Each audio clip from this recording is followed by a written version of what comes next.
Excuse me, sir. Do you know where the police station is? She was 8 years old, barefoot on a cold morning, dried blood at the corner of her lip, and she walked straight up to the most dangerous-looking man in the room and asked him that question without a single tremor in her voice.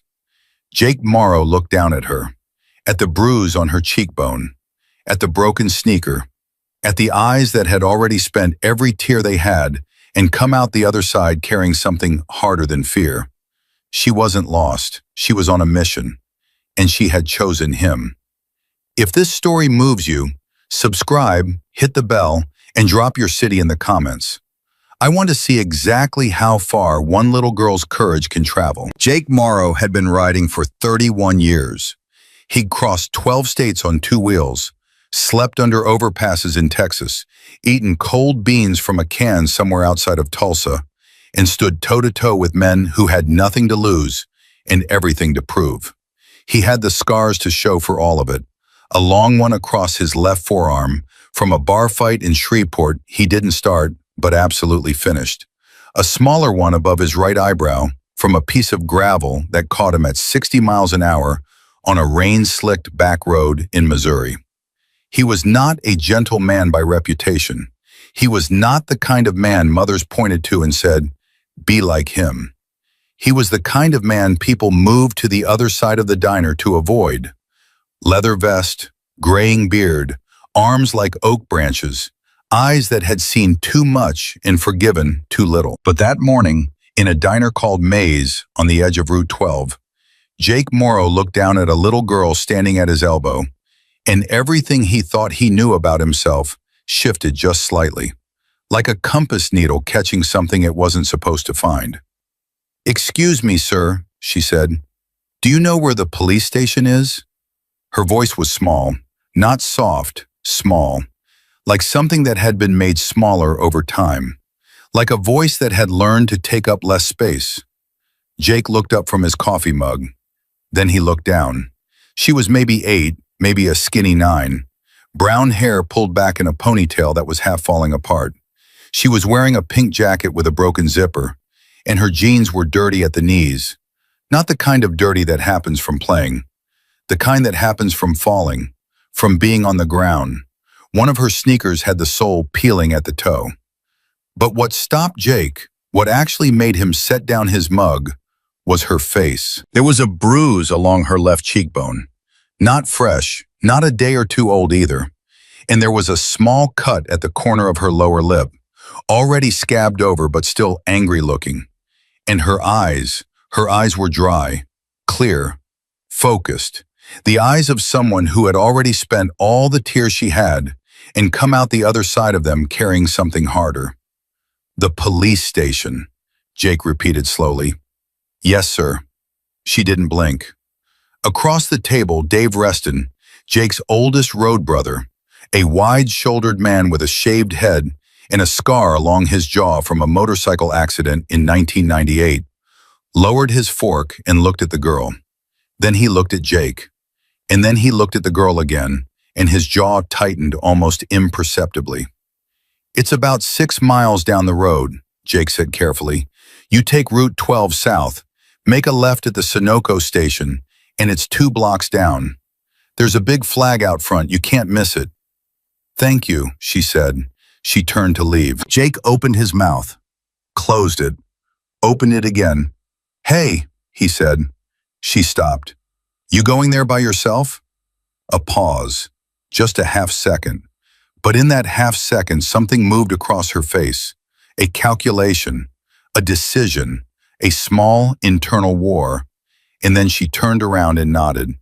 "Yes, sir." "How'd you get here?" "I walked."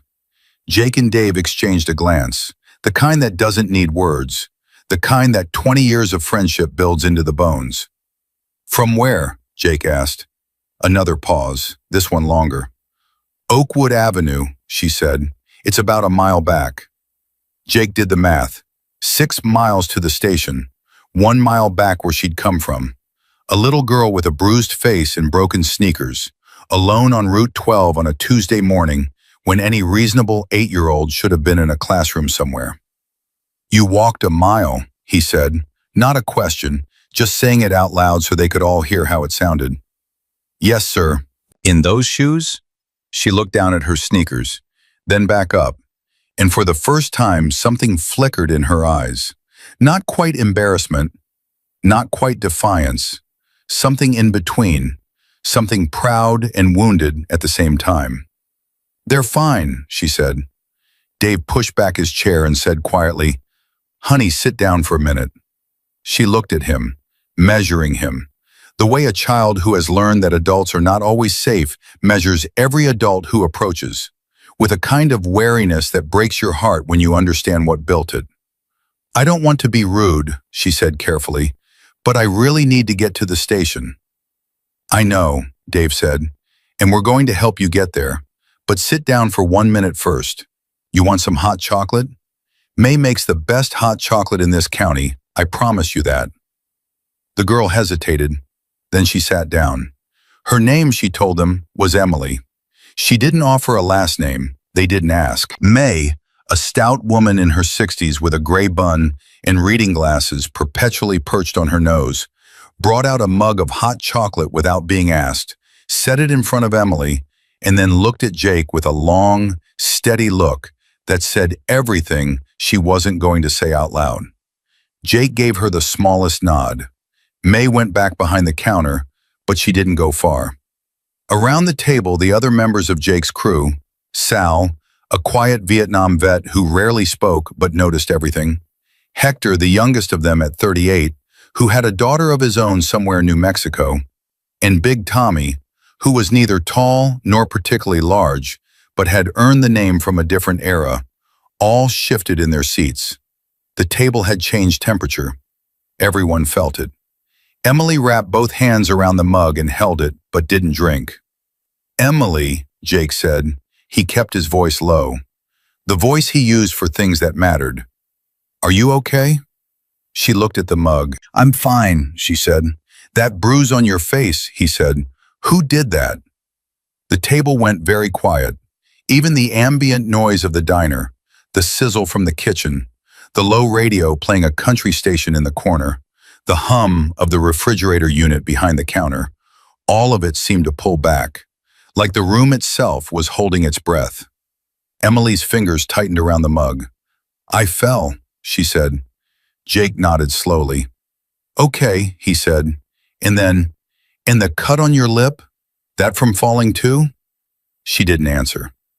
Emily, Jake leaned forward just slightly, elbows on the table, not looming, not pressing, just bringing himself closer to her level. Nobody at this table is going to hurt you. You understand that? Nobody here is going to do anything bad. We want to make sure you're safe. That's all this is. She looked up at him then, really looked at him, at his beard, at the leather vest, at the tattoos on his forearms, at the hardness of his face, and she made that calculation again, that same fierce, exhausting little calculation, and something in her must have decided that he was telling the truth, because she said, my stepfather did it. The words landed like stones in still water. Sal put down his coffee cup without a sound. Hector's jaw worked silently. Big Tommy stared at the table. Dave's hand, resting on the edge of the booth, curled slowly into a fist and then relaxed again. Jake didn't move. When? He asked. Last night. She picked up the mug, took a small sip. He gets like that sometimes, when he drinks. He said I was making too much noise and She stopped, swallowed. I wasn't making noise. I was trying to keep Billy quiet. Who's Billy? Jake asked. And that was the moment. That was when everything shifted. When the thing that had been sitting just below the surface of this conversation finally broke through. Because at the mention of Billy's name, Emily's face changed entirely. The careful composure, that terrifying 8-year-old steadiness, cracked right down the middle. And for just a second, she looked exactly like what she was. A scared little kid who was carrying something way too heavy for her size. My little brother, she said. He's 5. He's still home. Greg is still there, and Billy is still there, and I need to get the police to go get him before. She stopped herself, pressed her lips together, blinked twice, hard. Before Greg wakes up and he's worse in the morning when he's hungover, and I need someone to go help Billy, please. She said it all in one breath, like she'd been holding it for hours, like she'd walked a mile on a broken sneaker, holding those words in her lungs, and now they were out, and the effort of holding them back was done. And she just sat there, 8 years old and shaking, both hands around a mug of hot chocolate in a diner on Route 12, looking at a table full of bikers like they were the only people in the world who could do anything. Jake looked at Dave. Dave looked at Jake. 31 years of riding together, hundreds of miles, dozens of storms, and there was never any question in moments like this. Not a real one. Not the kind you actually had to think about. Tell me about Greg, Jake said. The name came out of her like something she'd been forced to swallow for a long time. Greg Holloway. He'd come into their lives 2 years ago after Emily's mother, Linda, had met him at a church fundraiser, of all places. He was charming then. Emily used the word with a child's straightforwardness, like she'd heard it applied to him and was repeating it without really understanding it. Charming. He brought flowers. He fixed the leaky faucet in the kitchen. He took Emily and Billy to the park and pushed them on the swings and bought them ice cream, and Linda laughed more in those first 3 months than Emily could remember her laughing in years. Then he moved in, and things changed slow enough that it was hard to point to the exact moment they changed. That's what made it so hard, Emily said. If it had been bad right away, maybe her mom would have done something. But it was small at first. He got upset when dinner was late. He said things that made her mom go quiet. He started making rules about the TV volume, about when the kids were allowed in the living room, about who Emily and Billy were allowed to talk to, and when. He took my mom's phone, Emily said. He said she was spending too much time on it. But I think it was because he didn't want her to talk to her sister. Her sister lives in Columbus. They used to talk every week. They don't talk anymore. Jake listened. He didn't interrupt. He just listened, with the kind of listening that involves your whole body, every part of you still and present and receiving. When did he start hitting? Jake asked. She looked at her mug. A long time ago, she said. At first just... She stopped, started again. At first just things. He'd break things, throw things, a plate, a glass. Then he got angrier, and my mom, her voice got quieter. My mom tries to keep him calm. She does everything he wants. She cooks everything he likes. She doesn't go out. She doesn't call anyone. She tries to keep everything calm so he won't. But sometimes he still gets like that anyway. And then last night She stopped again, looked up. He threw Billy against the wall, she said. He didn't fall. It wasn't. Billy didn't get really hurt. But I heard the sound, and I heard Billy crying, and I heard my mom. I heard her begging him, and the breath came out ragged just once, and then she pressed it back down.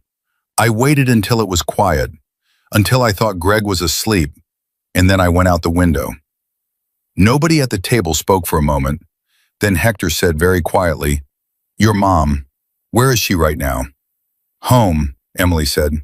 "She won't leave. I've asked her to leave. She says she can't. She says she doesn't have anywhere to go, and she's scared. She's really scared of him. She loves him too, I think. I don't understand that part.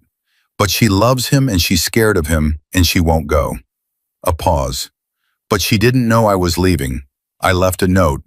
I told her I was going to get help. I don't know if she'll be upset or..." "She'll be proud of you," Dave said, and his voice was rough around the edges. Emily looked at him, like she wanted to believe it, like she'd cross-examine it later, when she had time, when her brother was safe and her mother was okay, and the world had stopped feeling like it was tilting under her feet. But for now, she just nodded. "We're going to help you," Jake said, "but I need you to listen to me carefully, okay? Can you do that?" "Yes, sir." "You're not going to walk 6 miles to that police station by yourself. That's not happening. We're going to get the police involved. That's important. That's absolutely part of this. But we're going to make some calls right now, and we're going to make sure everything happens fast. You understand?" She nodded. "And while we're doing that," Jake said, "you're going to stay right here with May, and you're going to finish that hot chocolate, and you're going to let us handle this. Can you do that?" Emily looked at him for a long moment. Her lower lip trembled, once, just once, and then steadied. "Please hurry," she said. "Billy's scared when he's alone." Jake stood up, pulled out his phone, looked at Dave and said, low enough that Emily might not quite catch it, "Call Hector's contact at the 2nd Precinct. Tell him we need someone at 14 Oakwood Avenue 5 minutes ago." Dave was already dialing. Jake stepped away from the table, stood near the window, and made a separate call. Not to the police. To a woman named Carol who ran a victim services office 2 towns over, and who Jake had met 3 years ago when they'd helped fundraise for her organization after a flood took out half of her building. He'd kept her number, the way you keep numbers you hope you never need. Carol picked up on the second ring.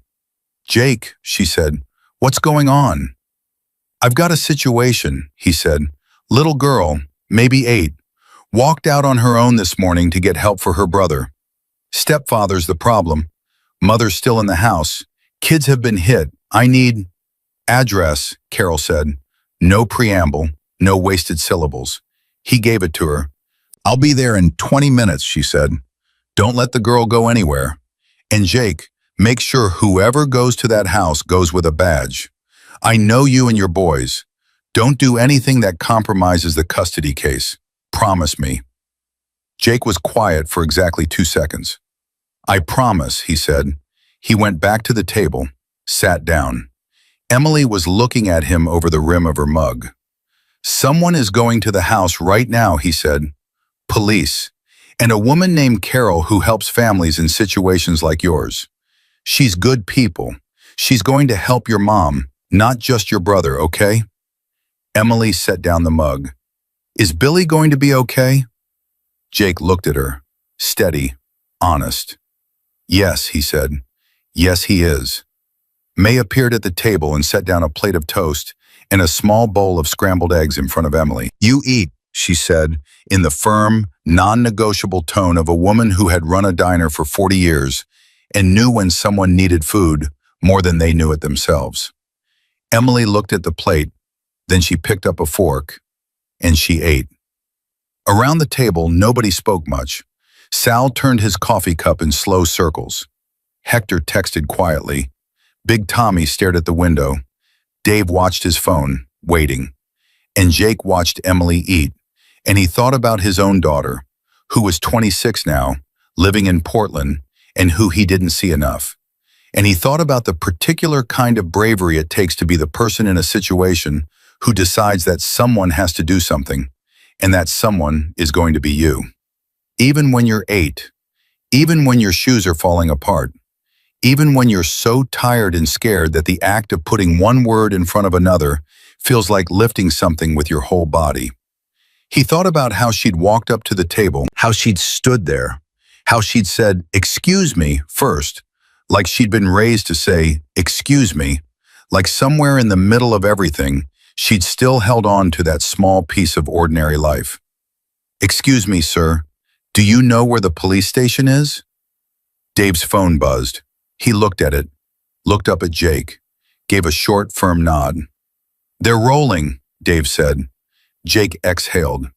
Emily, who had been watching them both with those clear, dry, exhausted eyes, asked, "Can I come?"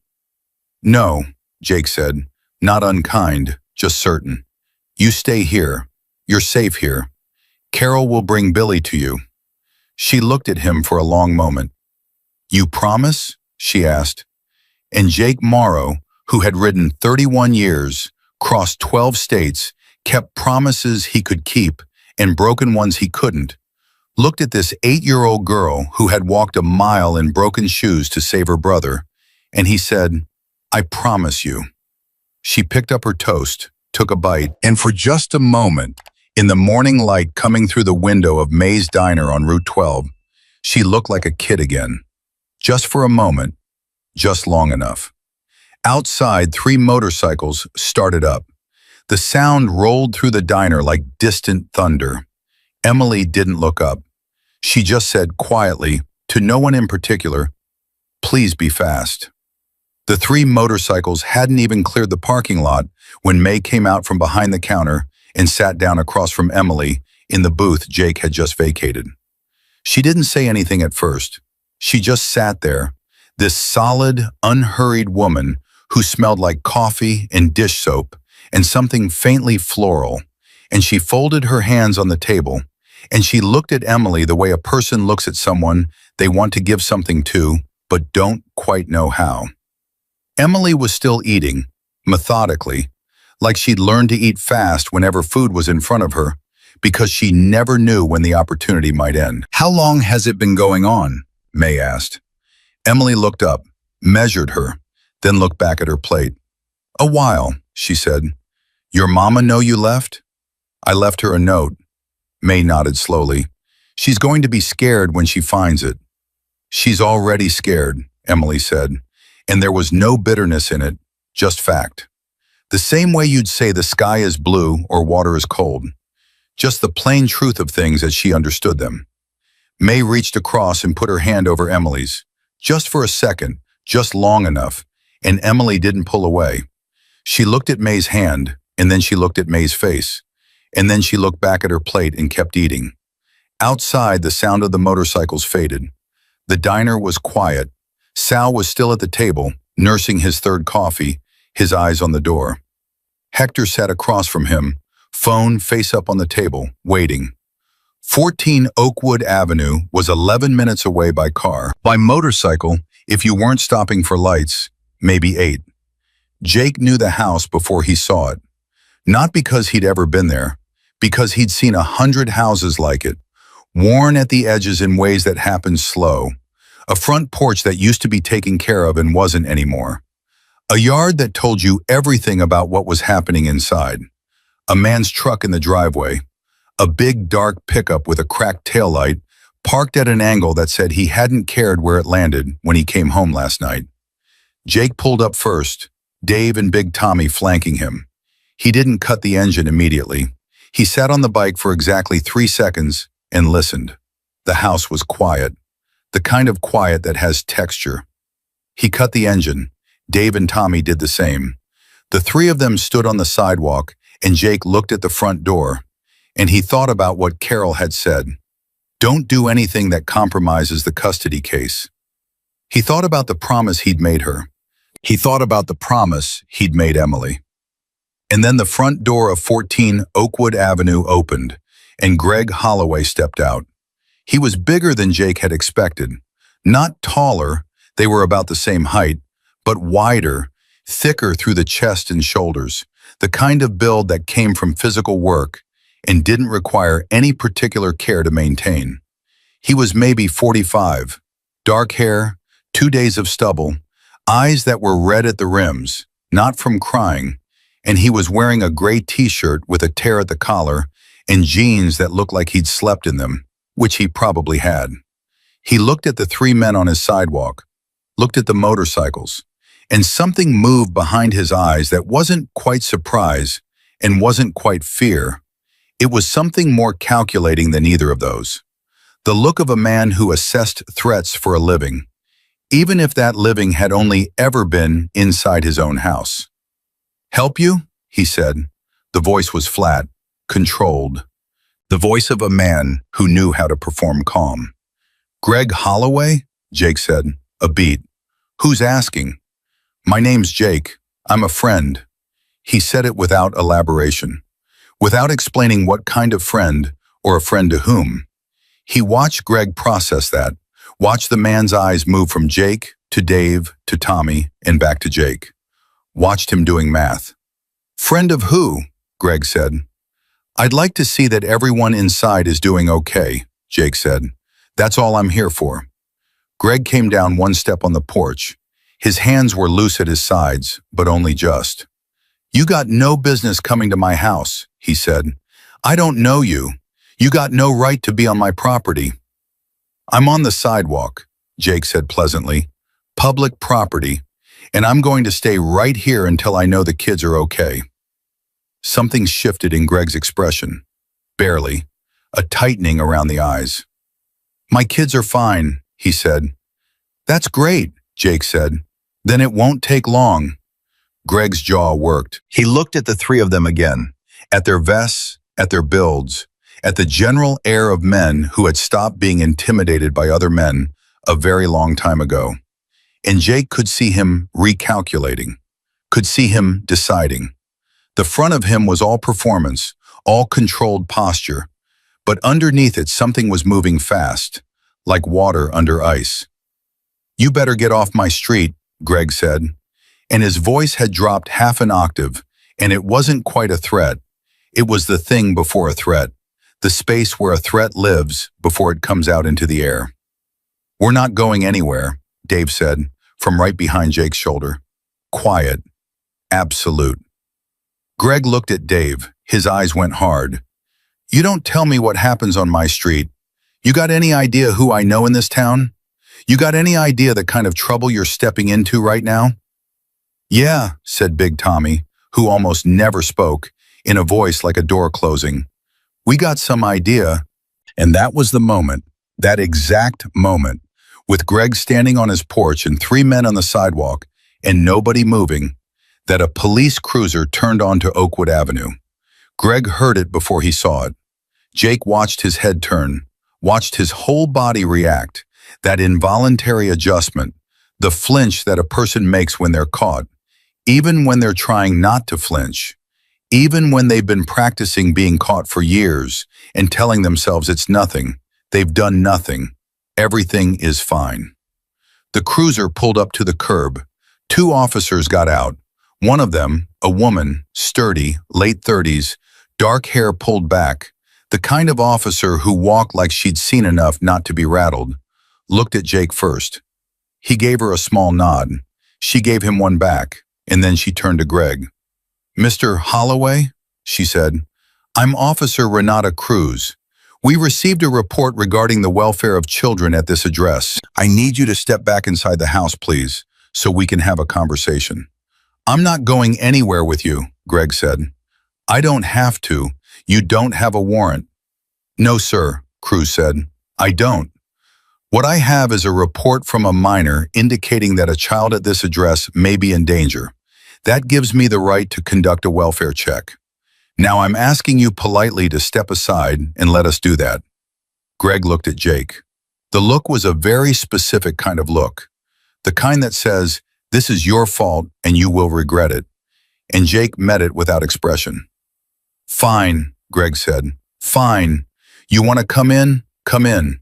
You're not going to find anything because everything is fine. He turned and went back through the door.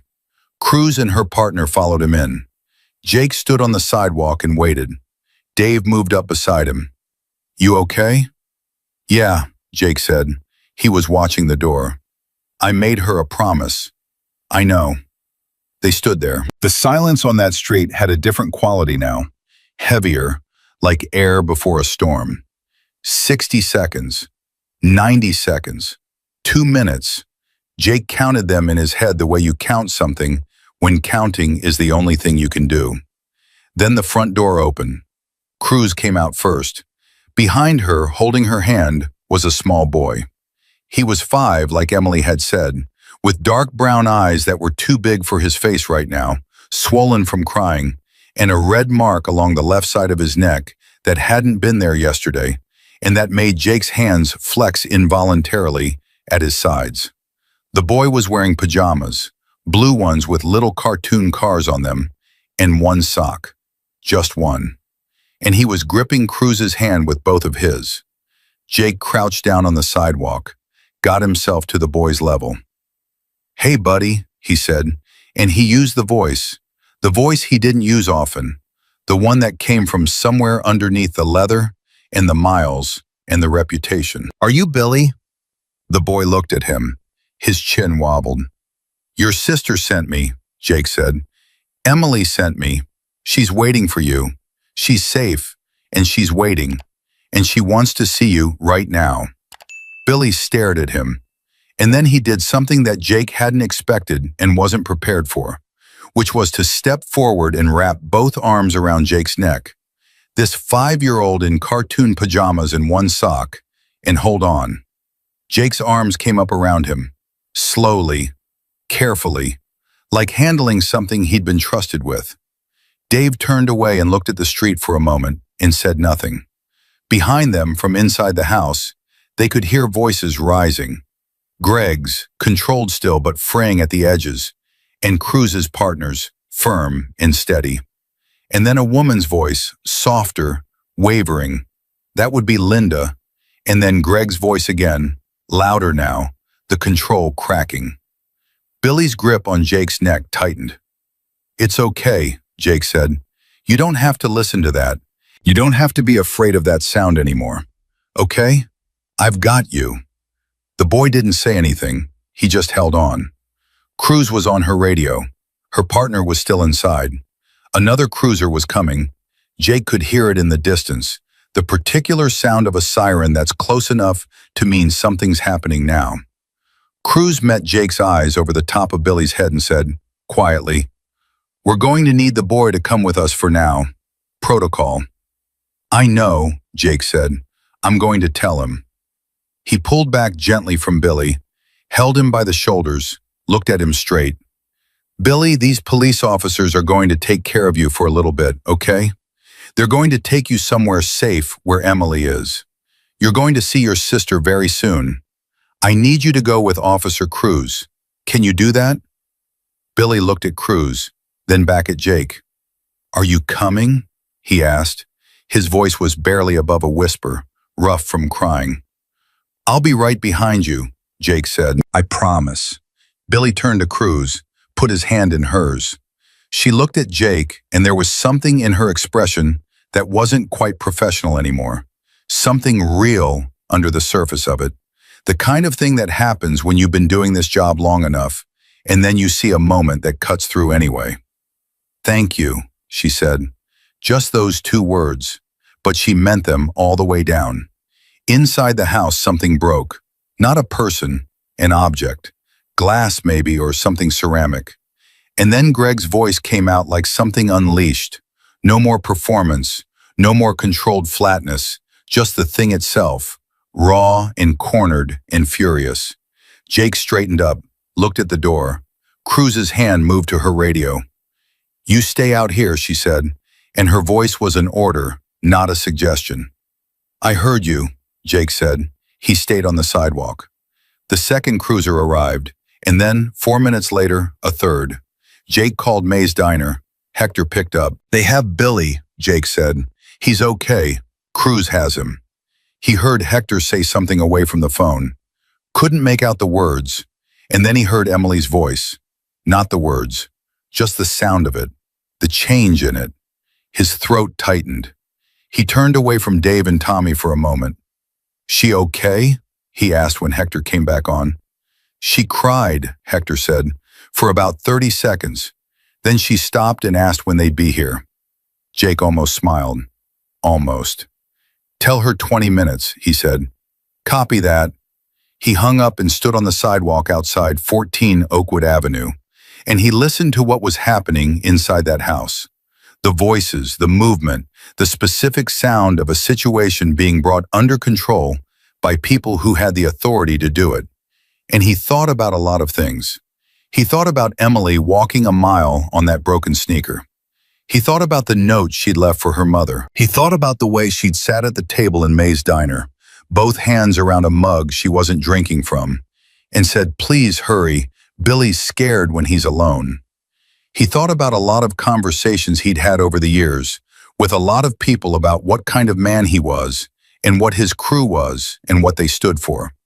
The charity rides, the fundraisers, the times they'd shown up places they didn't have to show up and done things they didn't have to do. And he thought about how none of that had ever felt like quite enough, not because it wasn't real, but because it was always abstract, always one step removed from the thing itself. This was not abstract. The front door opened again. Cruz's partner came out, and behind him, hands zip-tied, face a dull red, was Greg. He'd stopped talking. The rage was still there. You could see it in the set of his shoulders, in the way he held his neck, but it had nowhere to go now, and he knew it, and knowing it made him uglier to look at than the rage itself. He looked at Jake as they brought him past. Jake looked back. He didn't say anything. There was nothing he needed to say. The situation had been handled the right way, the way Carol had asked him to handle it, the way Cruz had told him to let her handle it, and it was done. And there was no speech required for a man like Greg. No words that would land differently than the words he'd already heard. The zip ties were the only language Greg Holloway was going to understand today. Greg got into the back of the cruiser. The door closed. Jake watched it. Dave put a hand on his shoulder briefly, took it away. "We good?" Dave said.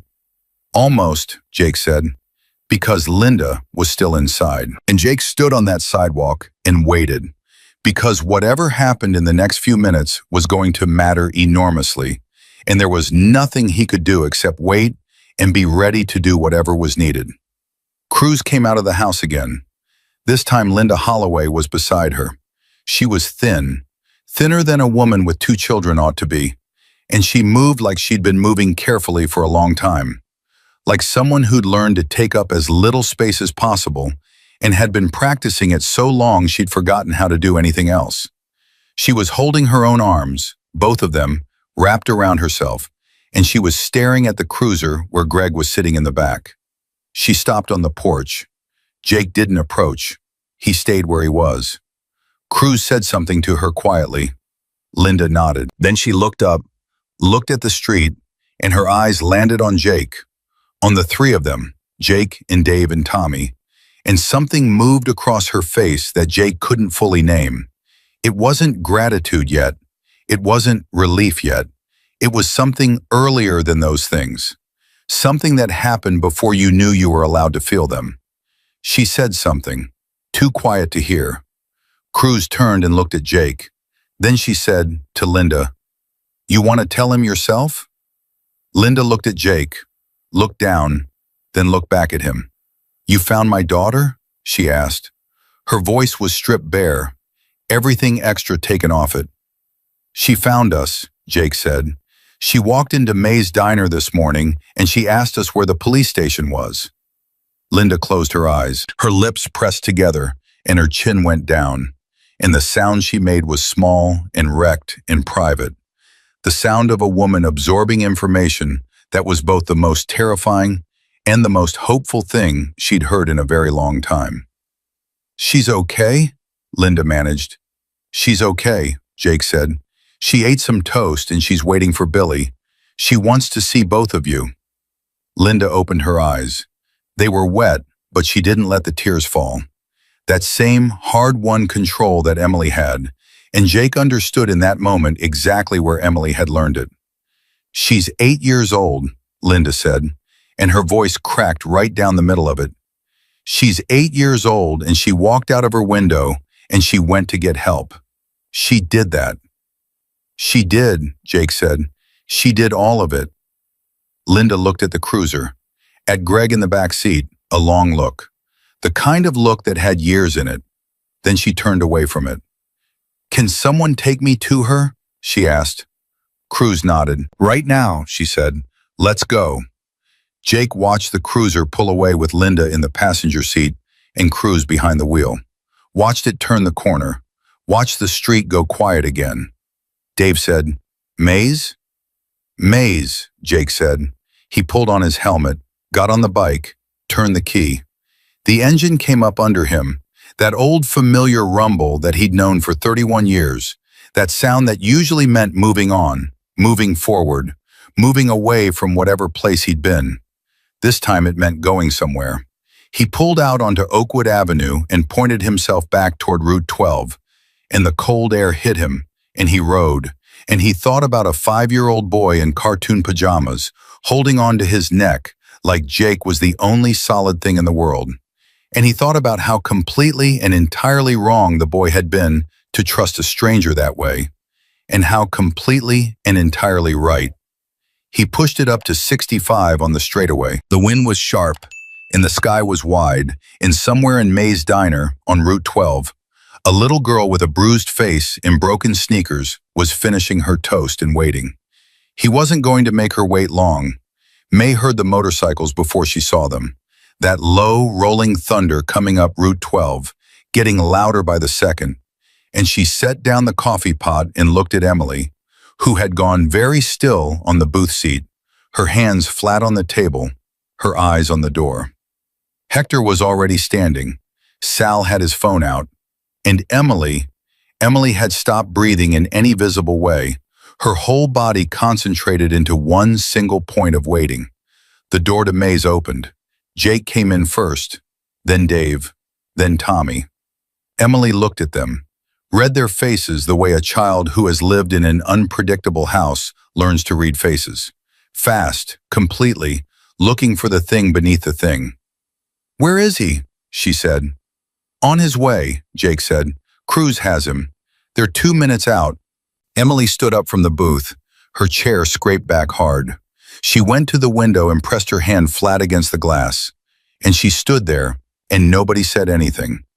Because there was nothing to say that the moment wasn't already saying for itself. Hector moved close to Jake and said under his breath, "The mother?" "In the cruiser with Cruz," Jake said quietly. "She's okay, she's coming." Hector nodded. His jaw worked once. He looked at Emily's back, at this small girl with her hand on the glass, and he reached into his jacket pocket and took out his phone and looked at a photo for a moment. His daughter, the one in New Mexico, 7 years old, gap-toothed, laughing. And then he put the phone away and cleared his throat and looked at the ceiling. May was refilling mugs she didn't need to refill, moving slowly, giving her hands something to do. Sal hadn't moved. He'd been watching Emily since Jake walked in, and now he said, very quietly, to no one in particular, "She didn't move from that window since Hector told her Billy was safe." He paused. Not once. Just sat in that booth with her hands in her lap and waited, like she was afraid if she moved, something would go wrong. Jake looked at Emily at the window. He thought about what it cost to be that still, what kind of discipline it required from a body that probably wanted to run, to scream, to do anything other than sit in a plastic booth and hold itself together. Then a car pulled into the lot, a cruiser, and even from inside the diner, through the glass, they could see the small figure in the back seat, dark eyes, cartoon pajamas, pressed against the window. Emily made a sound. It wasn't a word, it was something before words, something that came from the part of a person that exists before language, before thought, before everything except the most essential thing. And she was already moving, already at the door, pushing it open before any of them could think to move with her. Jake went after her, not to stop her, just to be there. She hit the parking lot at a dead run, and the cruiser door opened, and Billy came out, and they collided in the middle of the asphalt.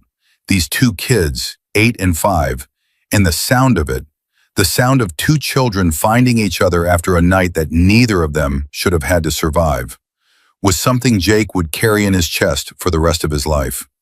Billy was crying. Emily was not yet. She was holding his face in both her hands and looking at him, checking him, running her eyes over him the way a mother checks a child, the way someone checks something precious they were afraid they'd lost. "I'm okay," Billy was saying over and over. "Emmy, I'm okay, I'm okay." "I know," Emily said. I know, I've got you." Cruz got out of the driver's side. She stood back and watched the two kids and did not try to hurry it. The second door opened and Linda got out. She stopped when she saw them. Both hands came up to her mouth, and then her knees went, just slightly, not enough to drop her, just enough to show what was happening underneath. And she grabbed the door of the cruiser to steady herself, and she watched her children hold each other in a parking lot on Route 12, and whatever was left of the wall she'd built around herself in 2 years of surviving Greg Holloway came apart right there, in the cold morning air, without a sound. Jake stepped back. This was not his moment. He knew the difference. But then Linda looked up. Her eyes, wet and raw, found his face, and she said, "You went and got him." It wasn't a question. "Your daughter went and got him," Jake said. "We just drove." Linda looked at Emily. Emily, who had finally loosened her grip on Billy enough to turn and see her mother standing there.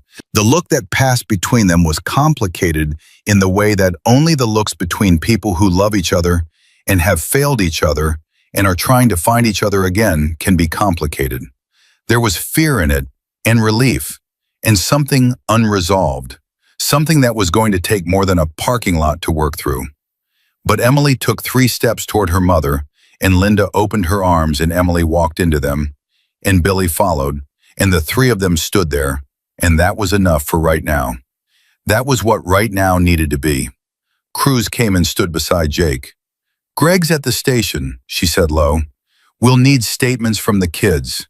Not today. Today they need to settle. But soon. You got what you need to hold him?" The mark on the boy's neck, Emily's face, the note she wrote her mother, Linda gave it to us. Emily wrote, Cruz paused, swallowed. She wrote, "Mom, I am going to get help for Billy. Please don't be scared. I will be back. I love you, Emmy." That's what she wrote.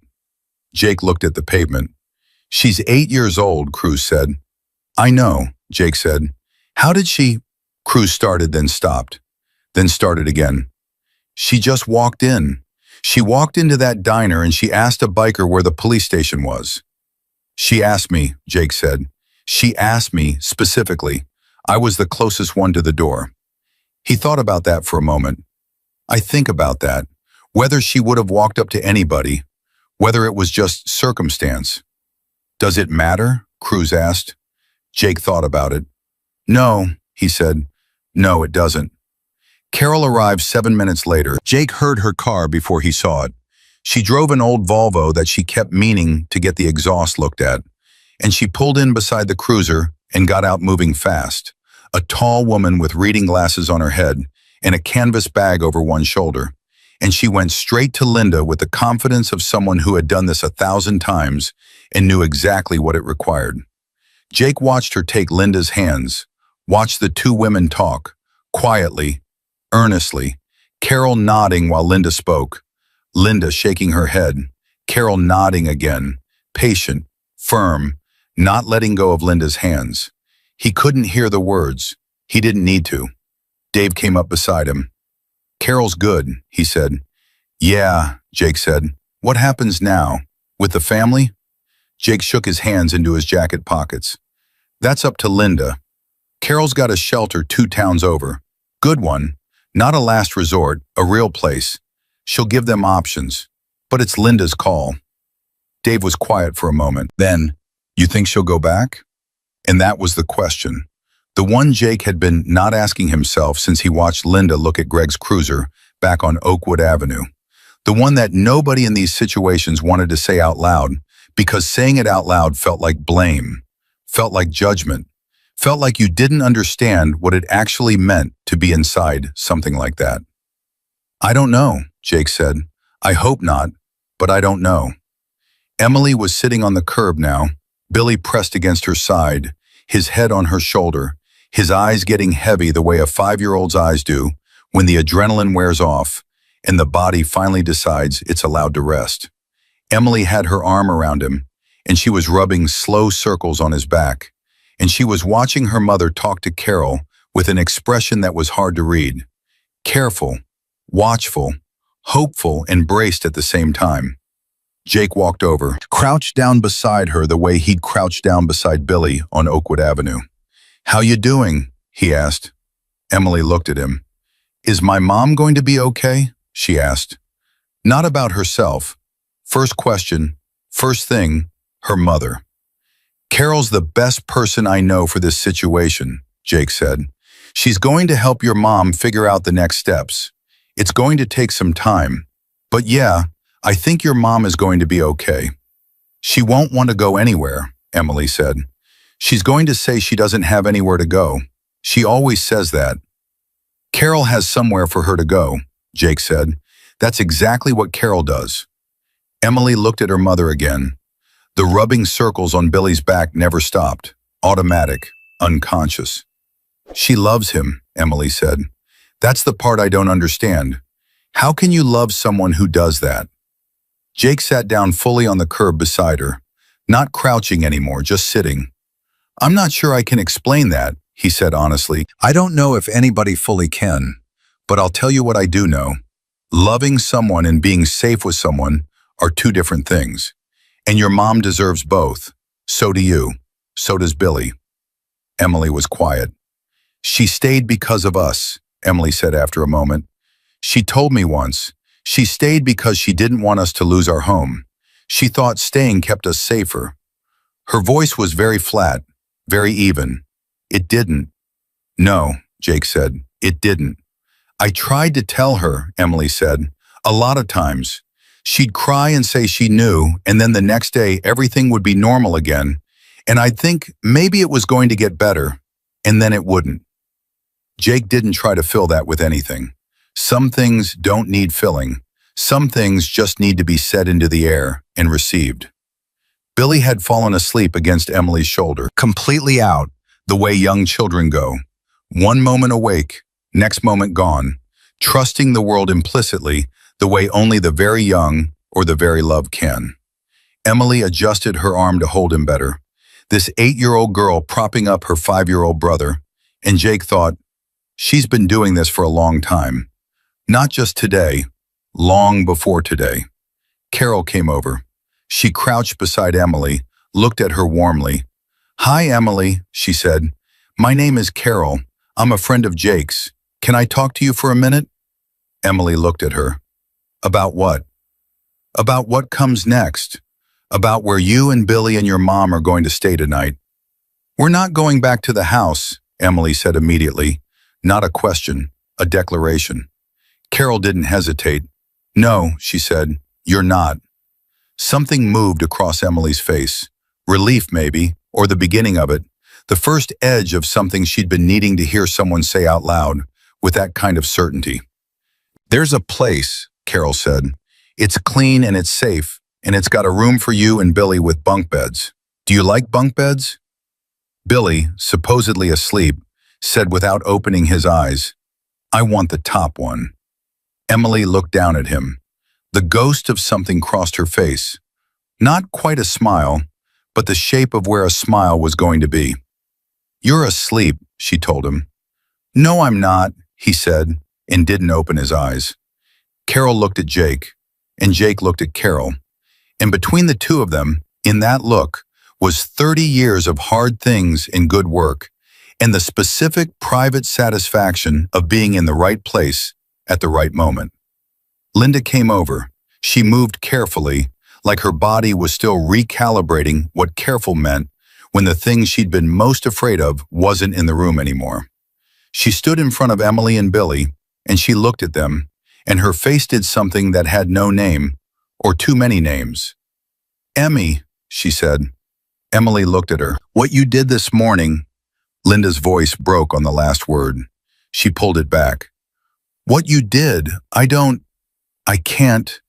It's okay, Mom, Emily said. It's not, Linda said. I should have been the one to do it. I should have protected you. I should have. Mom, Emily said, and her voice was steady in that old, terrible, practiced way. It's over now. It's over, okay? Linda sank to her knees right there on the asphalt and pulled both her children against her. Billy startling awake, Emily going stiff for just a second and then letting herself be held. And the three of them knelt there in the parking lot of May's Diner on Route 12, and the sound Linda made was the sound of a woman who had been holding her breath for 2 years and had just been allowed finally to let it out. May watched from the diner doorway. Her arms were folded across her chest, and her chin was up, and her eyes were bright, and she didn't say anything, but when Dave caught her eye from across the lot, she gave him a sharp, decisive nod that said, "This is what it's supposed to look like, and it does." Jake stood, walked back toward his bike, gave the family space. Behind him, he could hear Cruz on her radio, the low professional cadence of police work continuing, the machinery of the system grinding into motion around the human center of the thing. Hector fell into step beside him. "You call your daughter today," Jake said. Hector looked at him. "What?" "Call your daughter," Jake said. "Just to hear her voice, that's all." Hector was quiet for 3 steps, then, "Yeah," he said. "Yeah, okay."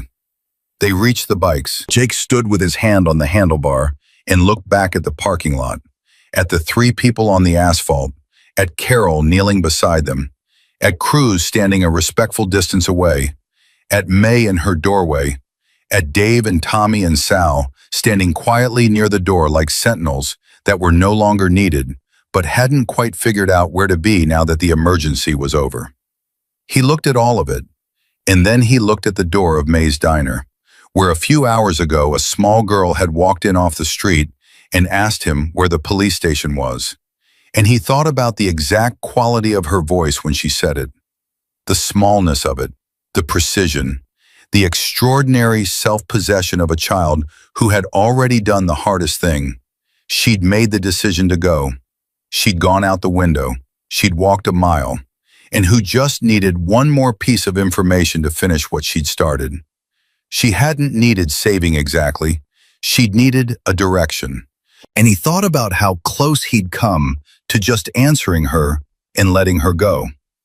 Route 12 South, make a left at the Sunoco station, 2 blocks down, big flag out front. How easy it would have been to do exactly what she asked and nothing more. How many times in a day, in a week, in a life, do you give someone exactly what they ask for and never stop to wonder if what they ask for is the whole of what they need?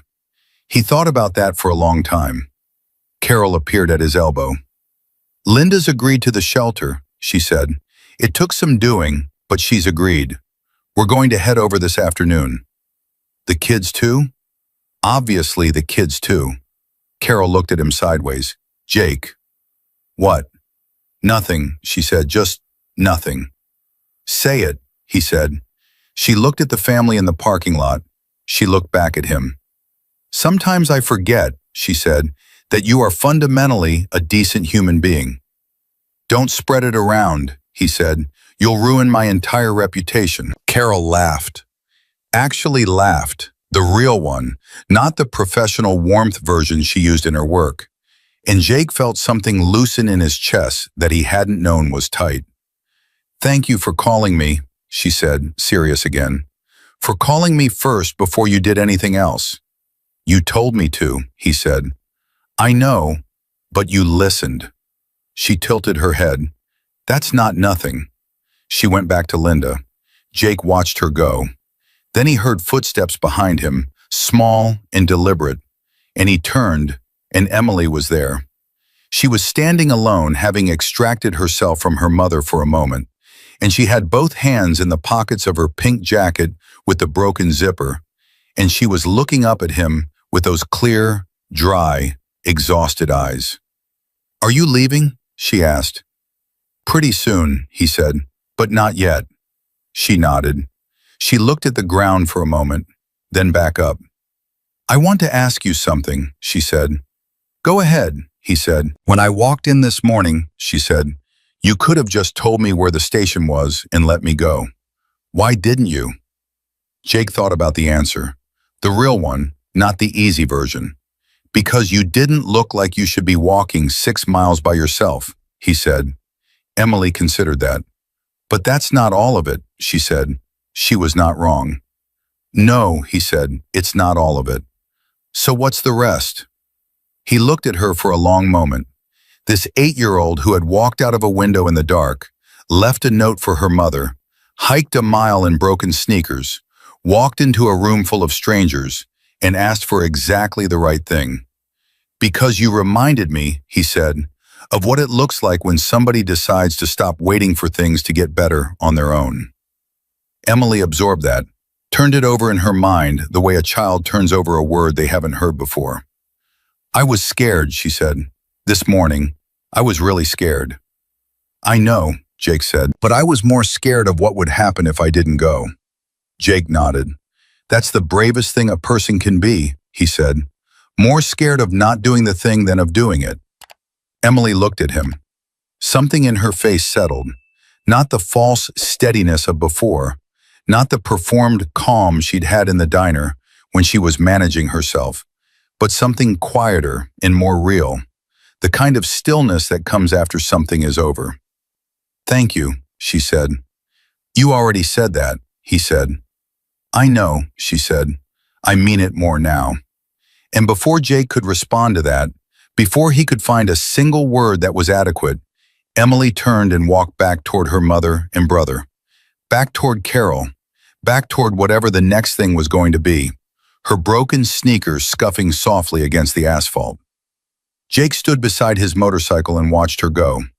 Dave came and stood beside him, and they were both quiet for a moment. "You know what gets me?" Dave said finally. "What?" "The note she left." Dave's voice was rough. "She said she'd be back. She promised her mother she'd be back. She didn't know if anyone was going to help her. She didn't know if it was going to work, but she still promised." Jake said nothing. "She still promised," Dave said again.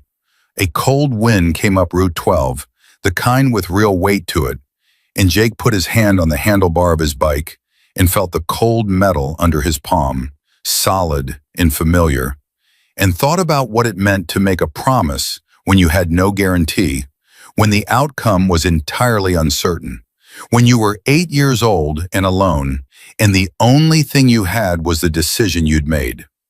He thought about Billy saying, "I want the top one," without opening his eyes.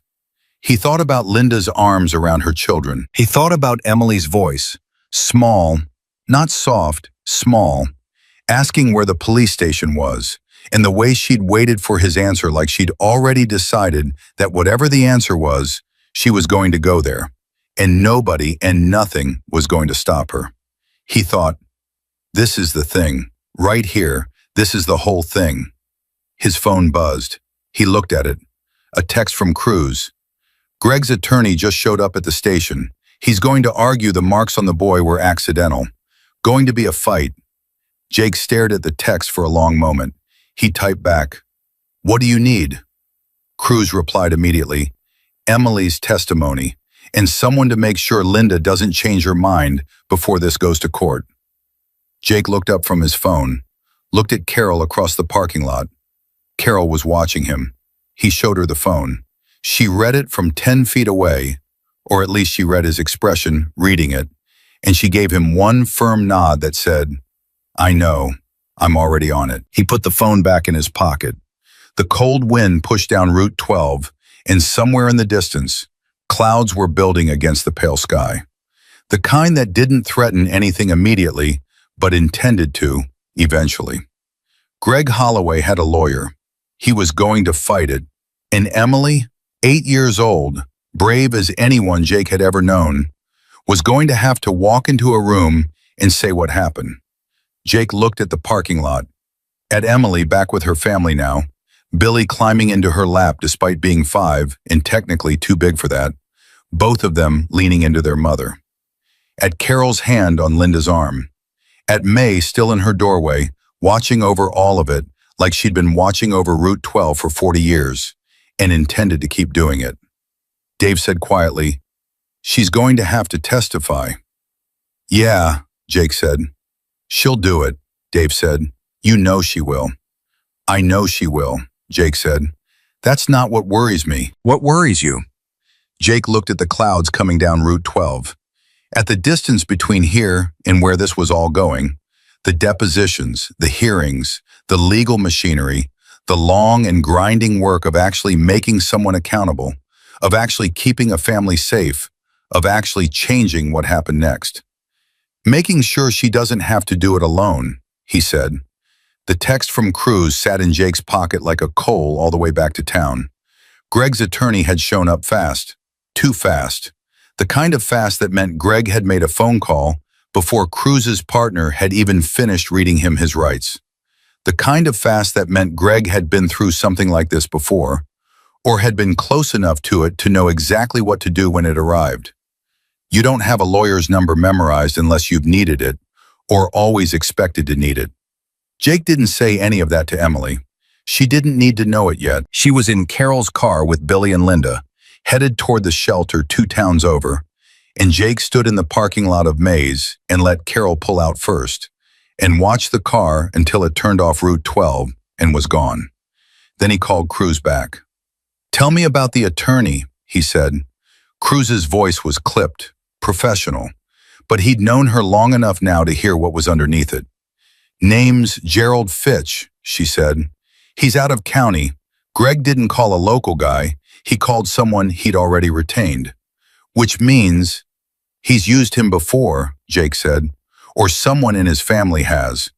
We're running it, but yeah, Fitch is good. He's the kind of good that finds procedure violations and exploitation holes. And if he can get the physical evidence questioned, the mark on Billy's neck. Greg is already telling Fitch it was an accident, says Billy tripped on the stairs. Fitch is going to push for an independent medical examiner to assess whether the injury is consistent with..." She stopped, exhaled. "Jake, if Linda wavers, if she goes back on what she told us in the car this morning..." "She won't," Jake said, and then more quietly, "Carol won't let her. Carol can't control what Linda decides."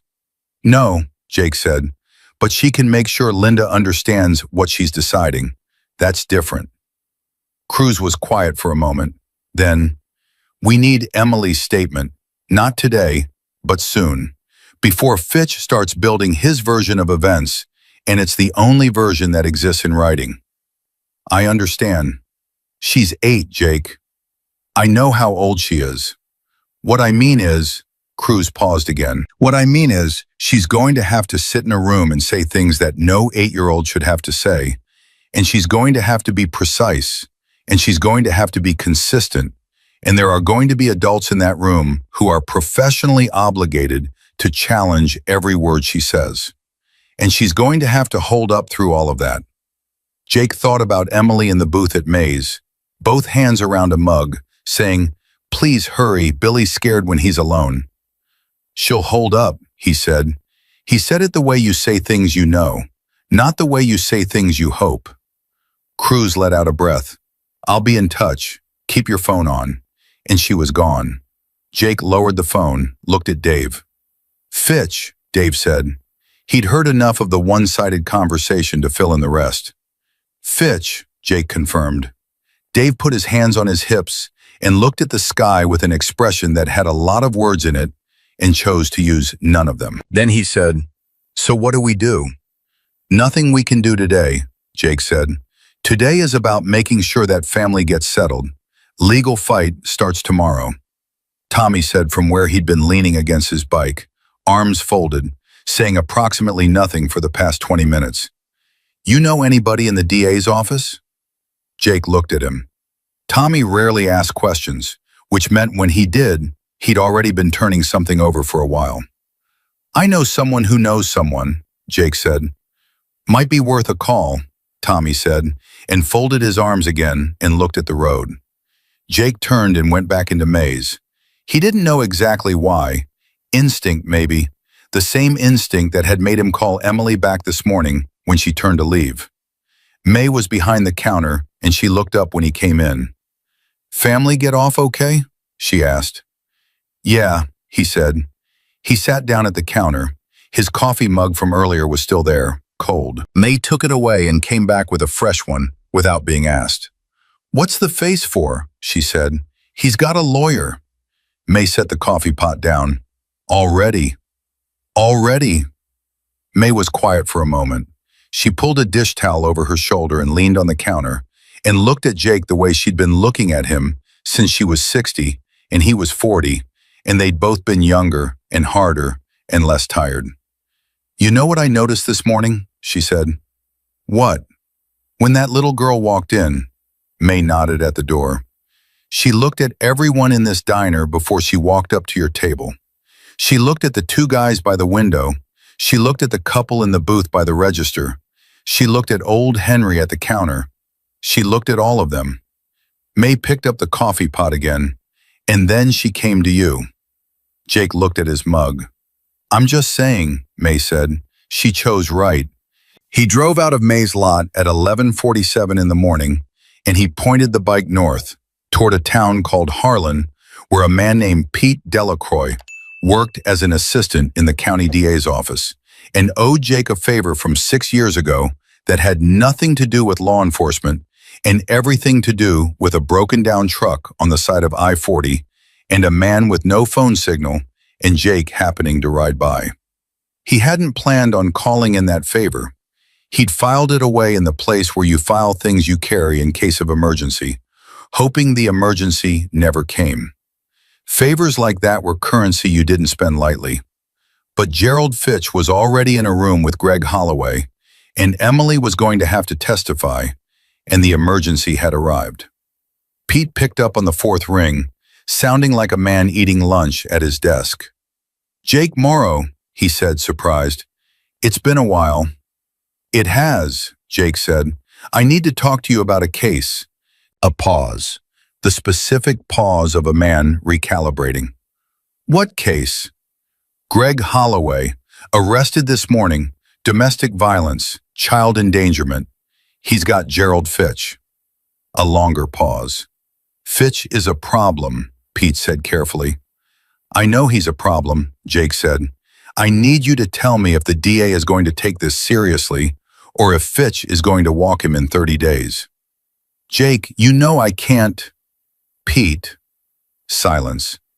"I know what I'm asking," Jake said. "I know exactly what I'm asking.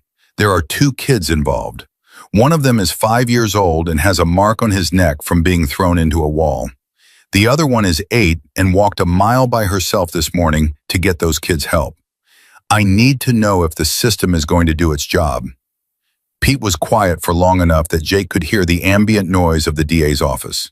Phones, voices, the particular hum of institutional air conditioning. "The physical evidence is solid. If the medical examiner doesn't get challenged out," Pete said finally, choosing his words with care. "The girl's testimony, if she's credible, if she's consistent, that's the backbone. Fitch is going to go after the mother's history, the family's stability. He's going to paint a picture of a chaotic household and try to make the injury look ambiguous. But if the kids hold up, they'll hold up," Jake said. "Then the DA will take it seriously," Pete said. "This one isn't going away quietly, Jake. Not with the marks, not with the girl's statement to the officers at the scene. Fitch knows it. He's going to try to deal, not walk. He'll push for reduced charges, plea arrangement, time served plus probation." "That's not enough," Jake said. "I know," Pete said quietly, "but it might be the outcome. I can't control what the DA decides to accept." "But you can make sure the right people know that this one matters," Jake said, "that somebody's watching, that it doesn't get quietly plea bargained at 8 in the morning because nobody's paying attention." Another silence. Then, "I'll make some calls," Pete said, and hung up. Jake rode. He didn't go back to the others yet. He needed the road, the cold air, the particular clarity that came from moving fast with nothing around you but distance.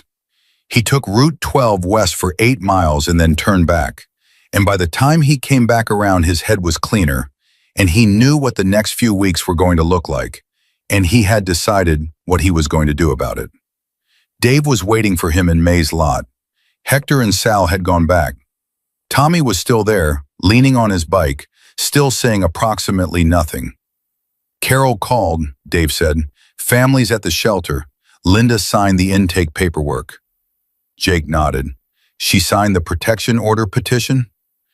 "Carol's working on it. She says give her until end of day." Jake stood beside his bike, thought.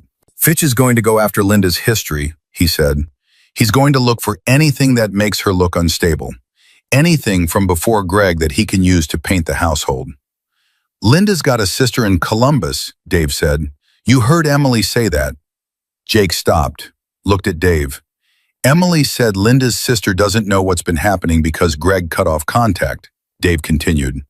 "But if Linda had family support, a place to go, someone who could testify to Linda's character before Greg." "That's exactly what Fitch doesn't want her to have," Jake said. "So maybe somebody should make sure Linda's sister knows what's happening," Dave said. "Not us, but Carol. or Cruz, someone who can make that call. Jake pulled out his phone, texted Carol. Linda has a sister in Columbus. Pre-Greg, they were close. Greg cut contact. She needs to know. Can you locate her? Carol texted back in under a minute. Already on it. Emily mentioned her to me in the car. Her name is Diane. I have a lead. Jake showed Dave the text. Dave raised an eyebrow. Carol's good, Dave said. I keep telling you, Jake said. He drove to the shelter that afternoon. Not inside. He didn't go inside. That wasn't his place. He parked across the street and sat on the bike and waited. And after about 20 minutes, Carol came out and walked over to him. Linda's doing okay, Carol said. Better than I expected. The kids are in the common room. Billy found the toy box immediately and hasn't looked up since. And Emily? Jake said. Carol looked at him steadily. Emily is sitting in a chair by the window and watching Billy play, she said. Not playing, watching, making sure. Jake thought about what it was going to take to give that child permission to stop watching, to let someone else hold that watch for a while, to actually just be 8. The sister, he said, Diane. I found her, Carol said. Linda's going to call her tonight. It's going to be a hard conversation. There's a lot of time to account for, a lot of silence to explain, but she's going to make it. You sure? Emily asked her to, Carol said. That was the argument that worked. Emily said, Mom, Aunt Diane should know. She'd want to know. And Linda picked up the phone. Jake sat with that for a moment. There's something else, Carol said. Her voice changed, dropped a register. Something I found out this afternoon. I don't know if you want to hear it.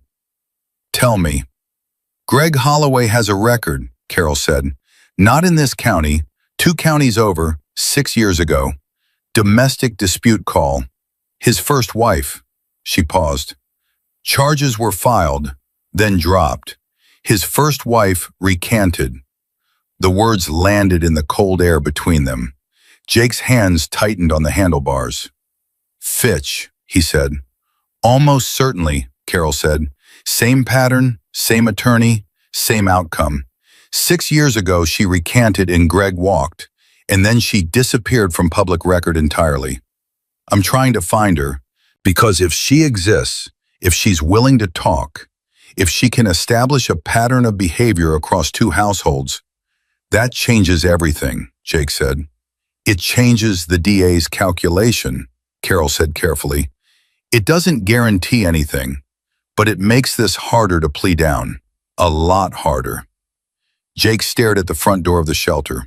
He thought about Greg standing on his porch that morning, performing calm, eyes calculating, the voice of a man who'd done this before because he had done it before. The specific confidence of someone who had been through the machine and come out the other side intact and learn from it what the machine would and wouldn't do. Find her, Jake said. Whatever you need, I'll help. Carol looked at him. I know you will, she said, and there was something complicated in it, gratitude and concern and something cautionary. What? Jake said. You know what, Carol said. You know the line. I know the line, he said. You stay on your side of it, she said. Not unkind, not soft either. I mean it, Jake. Greg Holloway in a hospital doesn't help Emily. Greg Holloway in a courtroom, convicted, with a record that follows him, that helps Emily. I heard you the first time, he said, and yet here we are having the conversation again, she said. He almost smiled, just almost. Find the first wife, he said. That's what matters. Carol went back inside. Jake sat on the bike for another few minutes. He wasn't thinking about Greg. He was thinking about the first wife, this woman whose name he didn't know yet, who had filed charges and then recanted, who had disappeared from public record, who had spent 6 years somewhere carrying whatever she was carrying, and he was thinking about what it had cost her and what it might cost her again to come forward, and whether she would, and whether anyone had thought to ask her. He drove back to Mays. The diner was in the quiet stretch between lunch and dinner, and May was restocking condiments at the tables, moving slow, talking to herself the way she did when she thought no one was listening.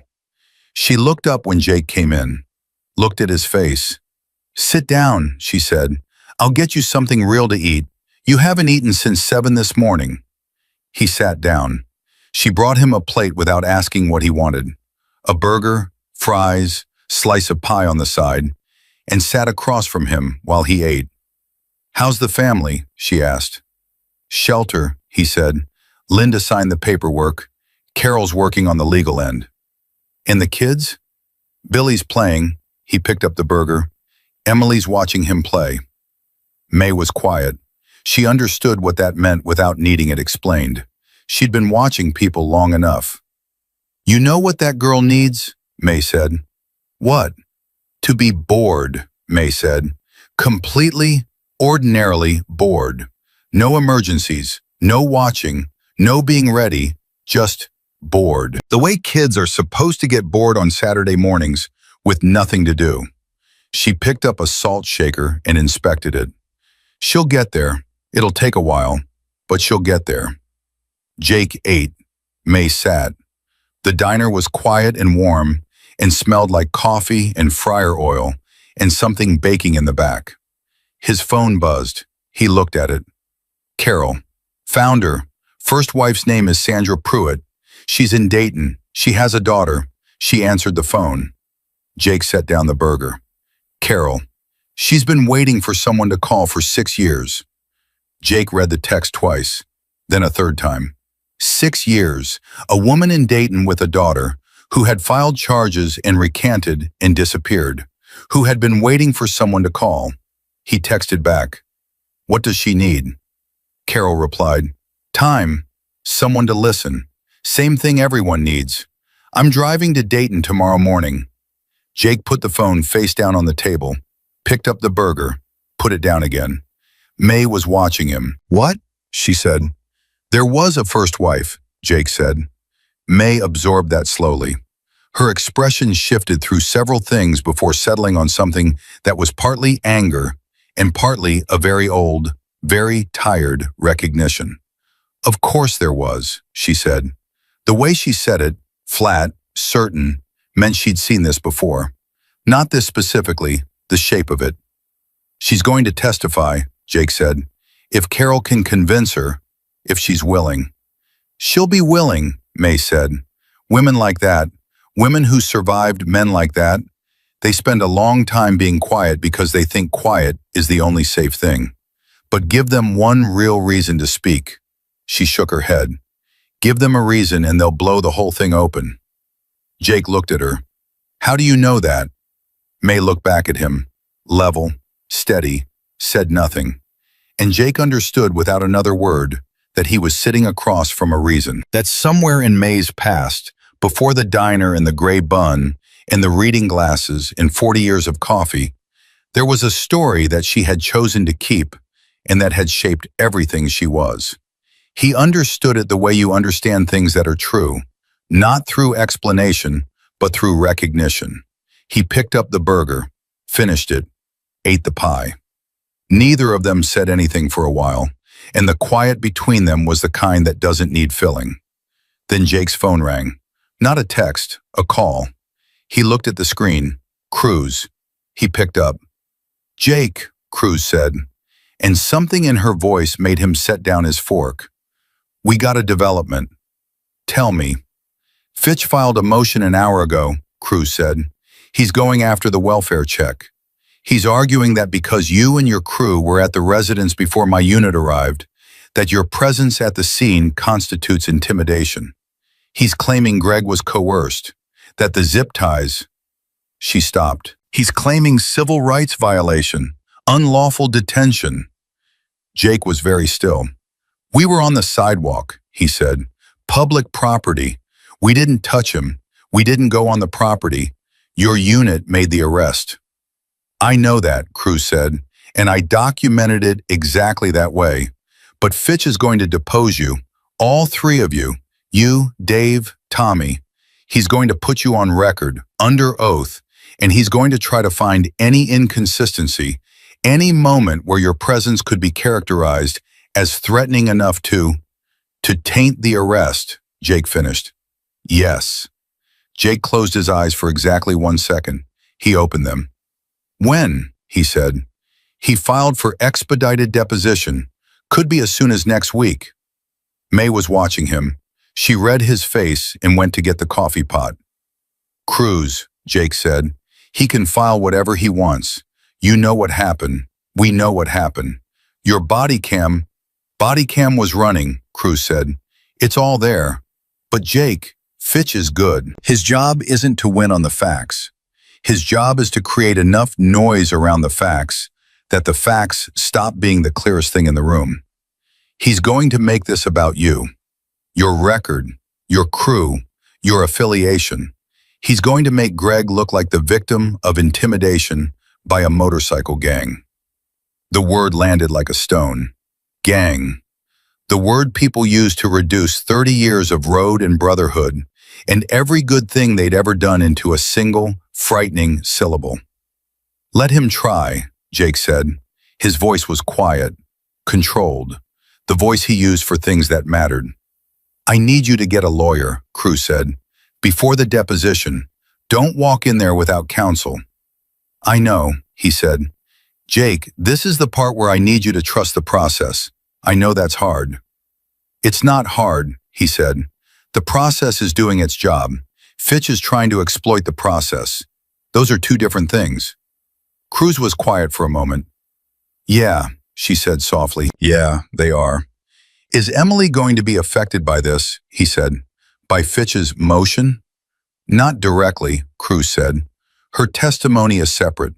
But if Fitch gets the arrest question on procedural grounds, if he gets any piece of it thrown, it could create room for him to argue the whole case was tainted from the start. Jake thought about Emily at May's table that morning, about the bruise on her face, about what it would mean for that bruise to have been documented, witnessed, reported, and then for all of it to evaporate because of a procedural argument about which side of a property line three men stood on. It won't happen, Jake said, not hoping, stating. No, Cruz agreed, it won't. And her voice had the same quality his did, not hope, certainty, the kind you build from knowing what you know and trusting what you saw. She hung up. Jake set the phone on the table, looked at May. I need a lawyer by Monday, he said. I know one, May said immediately. Jake looked at her. My nephew, she said. He's good. Not flashy, but good.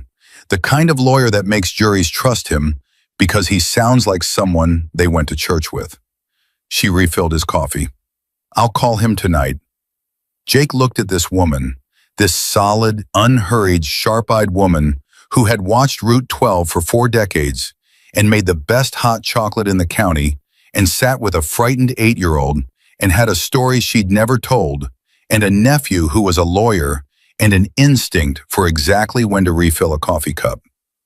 May, he said. Don't, she said. I was just going to say, I know what you were going to say, she said. And the answer is, you're welcome. And now finish your pie. He finished his pie. Outside, a car pulled into the lot, a silver Volvo with a loud exhaust. And Carol got out, moving fast the way she always moved, the canvas bag over her shoulder, and came through the door of May's with her phone already at her ear. She looked at Jake, covered the phone. Sandra Pruitt is willing to talk to the DA, she said. She called me back 20 minutes ago. She's been talking to her daughter for the past 3 hours, and her daughter said, Carol's voice changed on the last few words, went softer. Her daughter said, Mom, if there are kids involved, you have to. Jake sat very still. Carol uncovered the phone and went back to her call. Jake looked at the table, at the empty pie plate, at the coffee May had refilled, at the scuff on the formica that had been there for as long as he could remember and would probably be there after everyone sitting in this diner was gone. He thought about a daughter telling her mother that if there are kids involved, you have to. He thought about another daughter, 8 years old, who had climbed out of a window in the dark and walked a mile in broken shoes and stood at a stranger's elbow and said, "Excuse me, sir, do you know where the police station is?" He thought about how far that one small voice had reached, how many people it had set in motion. Sandra Pruitt in Dayton, talking to her daughter. Diane in Columbus, picking up a phone for the first time in 2 years. Cruz writing her report with the precision of someone who knew it was going to matter. Pete Delacroix making calls from his desk. May calling her nephew. Dave and Tommy willing to sit in a deposition room and say exactly what they saw. One girl, one morning, 1 mile, and look at everything that 1 mile had moved. May's nephew was named Robert Tillis, and he showed up at the diner on Sunday morning wearing a corduroy jacket and carrying a legal pad, and he shook Jake's hand with the grip of a man who had nothing to prove and therefore didn't need to prove anything. He was 43, with kind eyes behind wire-rimmed glasses, and he listened without writing anything down for the first 20 minutes, which Jake took as a good sign. People who wrote everything down while you talked were collecting. People who listened first were thinking. "Fitch is going to argue presence as intimidation," Robert said when Jake finished. "It's a reach, but it's not nothing. The question is whether the judge entertains it long enough for it to create noise around the arrest." "Will it work?" Jake said. Robert looked at him calmly. "Not if your account and Cruz's body cam footage are consistent, and not if the physical evidence on the children is as clear as Cruz says it is." He tapped the legal pad once. "Fitch knows that. He's not doing this because he thinks he can win this motion. He's doing it because every day he creates procedural uncertainty is another day Linda Holloway sits with the idea that this might not go the way she hopes." Jake looked at him. "He's going after Linda. He's going after her nerve," Robert said. "That's his play. He's not winning in court. He's trying to win in that shelter, in Linda's head, at 2 in the morning when she's lying awake. He wants her to start thinking, what if it gets thrown out? What if it doesn't work? What if Greg comes home angry about all of this? He wants that voice loud enough that she makes a phone call she shouldn't make." Dave, sitting 2 stools down at the counter, said quietly, "How do we stop that?" "Carol stops that," Robert said. "That's her job and she's good at it. Our job is to make sure the deposition is clean and the legal record is airtight so that Linda's testimony, when it comes, lands on solid ground." He opened the legal pad. "Now, walk me through every second you were on that sidewalk. Every word, every movement, every position." Jake walked him through it. Dave filled in the gaps. Robert wrote and asked precise questions and wrote more. And by the time they were done, May had refilled everyone's coffee twice, and the morning had turned from early to late without any of them noticing. Robert closed the legal pad. "You were on public property. You didn't touch him. You didn't threaten him. Cruz's footage will show that." He looked at Jake. "Fitch is going to make you sound like the most dangerous man in the room. You need to sit across from him in that deposition and be so calm and so specific and so steady that the only dangerous thing anyone sees is how clearly you remember exactly what happened." "I can do that," Jake said. "I know you can," Robert said. "May told me." He stood, tucked the legal pad under his arm. "I'll be there with you. Deposition is Thursday. Don't talk to anyone about this case except me or Cruz between now and then." He shook Jake's hand again and walked out. May watched him go with the expression of a woman whose opinion of her nephew had just been confirmed by someone else's reaction to him. She said nothing. She went back to the coffee pot. Jake looked at Dave. "Thursday," he said. "Thursday," Dave said. "Then what?" Jake thought about Sandra Pruitt in Dayton, talking to her daughter, about Carol driving north with the canvas bag over her shoulder and the reading glasses on her head, and the absolute unhurried certainty of a woman who had built her whole life around not letting things fall apart when they were this close to holding together. He thought about Cruz writing her report, about Pete Delacroix making calls from his desk. "Then we wait," Jake said, "and we trust the people doing the work.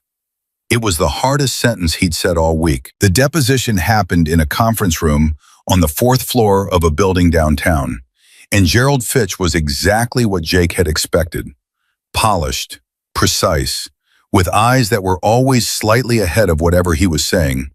The eyes of a man who had already mapped 3 moves past the current question. He wore a suit that cost more than Jake's first motorcycle. He set his pen on the table with the calm of someone who knew the pen was a weapon and was comfortable with that. Robert sat beside Jake. Jake sat across from Fitch. Fitch began easy, biographical. How long had Jake been riding? What was his crew? What was the nature of their organization? Methodical, unhurried, the way you warm up a room before you change the temperature.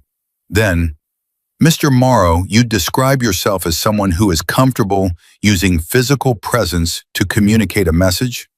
Robert said, objection to form, quietly, firmly. Fitch rephrased, have you ever been in a situation where your physical presence was intended to intimidate? I've been in situations where someone was intimidated by my presence, Jake said. That's not the same thing. Fitch looked at him. The first real look. The one that said he'd registered something. When you arrived at 14 Oakwood Avenue, Fitch said, how many members of your group were with you? 2, Jake said. Dave Reston and Thomas McCarty. And all 3 of you were wearing identifying vests, patches indicating membership in an outlaw motorcycle organization.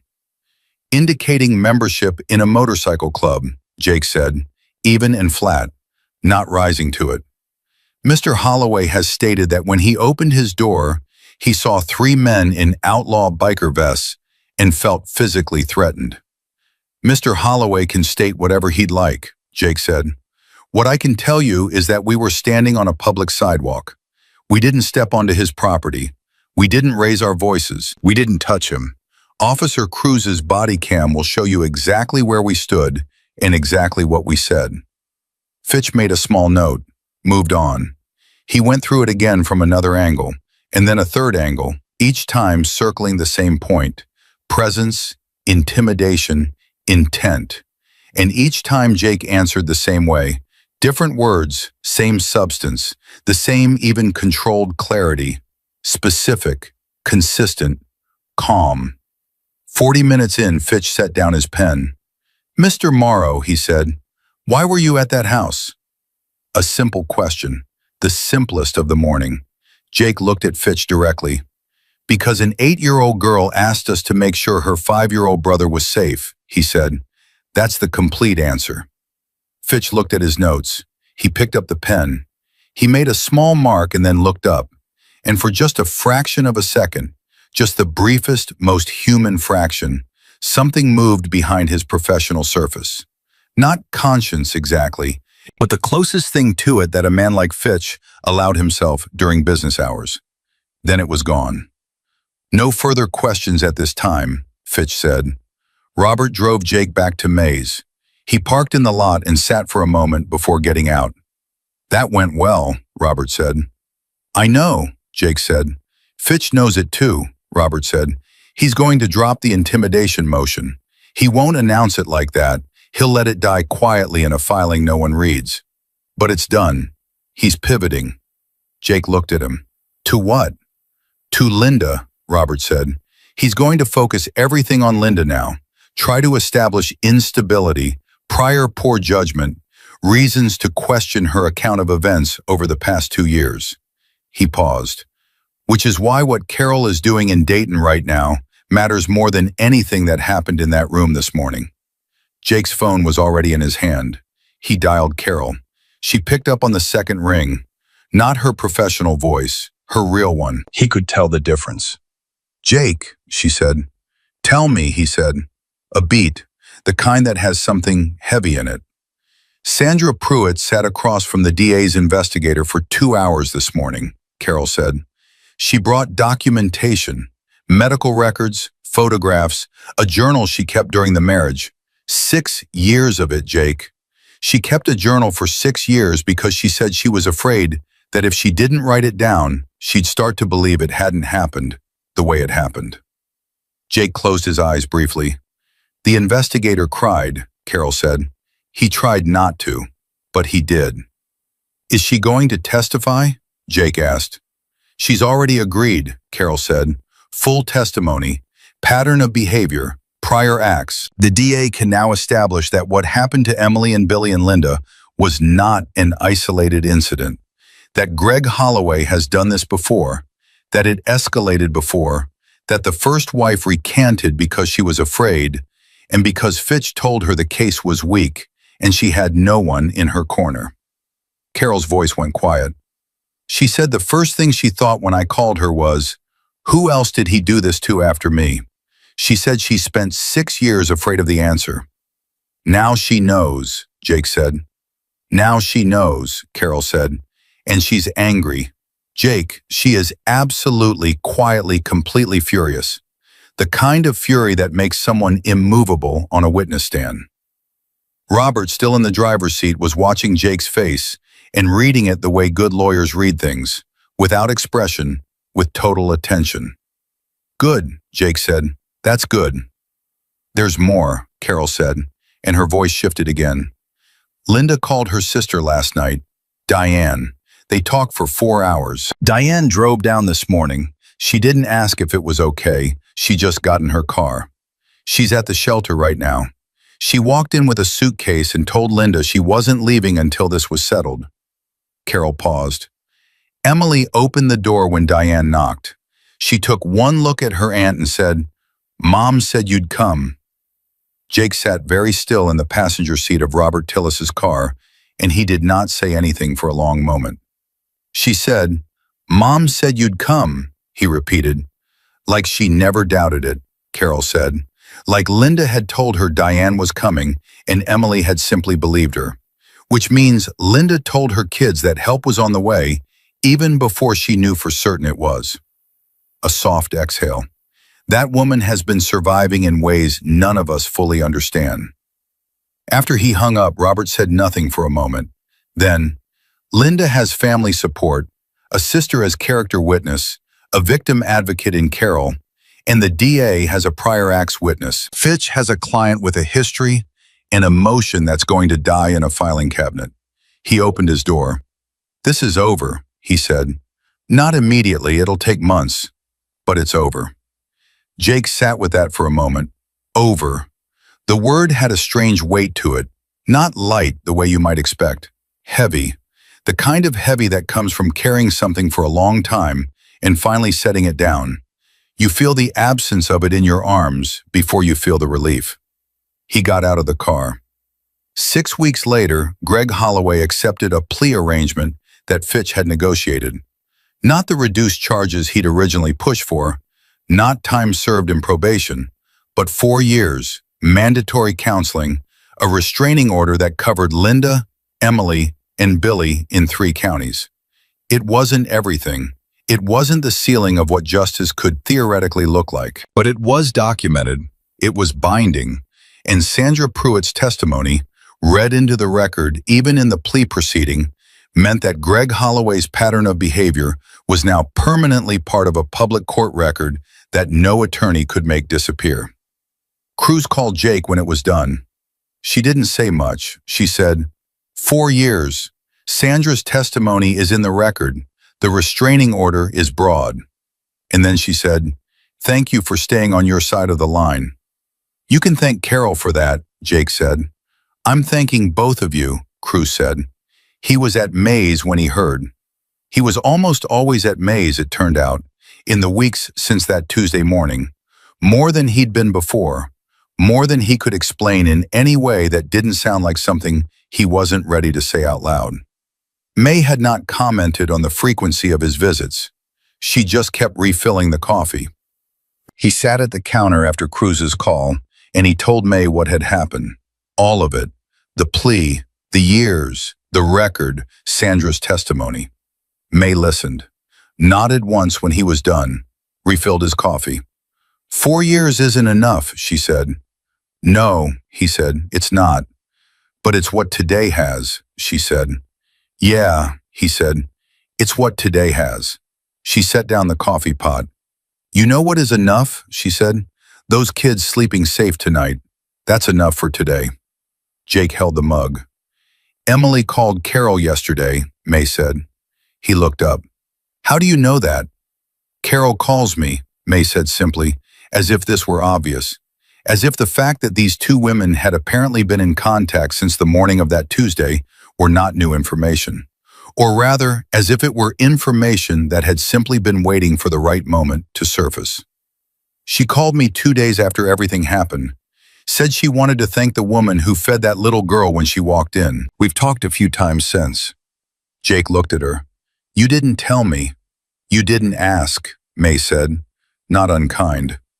Carol says Emily is doing better. She's sleeping better. Billy is at a new school. Kindergarten, different district.